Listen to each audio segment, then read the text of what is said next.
Γεια σας παιδιά, ελπίζω να είστε όλοι καλά. Σήμερα, όπως έχετε δει και από τον τίτλο, δεν θα είναι ένα πάρα πολύ χαρούμενο βίντεο, γιατί σταματάω τα βίντεο.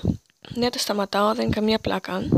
Είναι λόγω προσωπικών λόγων και επειδή θα ξεκινήσω και τα σχολεία, αλλά πιο πολύ είναι προσωπικών.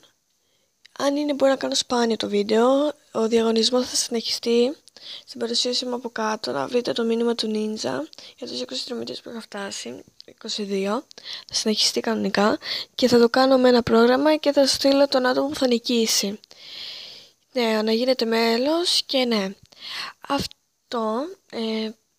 Έχω να ευχαριστήσω πολύ τη Marie Startle World, επειδή με υποστήριξε πάρα πολύ.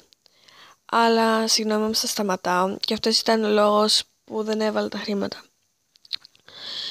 Ναι, θα καταλάβει αυτή. Και ναι, και αυτά, έγινε superstar, όλα εντάξει, το έκανα για το κανάλι και όλα αυτά. Όμως άλλαξα γνώμη. Ωραία, αυτά ήτανε που ήθελα να σας πω και δεν θα τα ξαναπούμε. Γεια σας!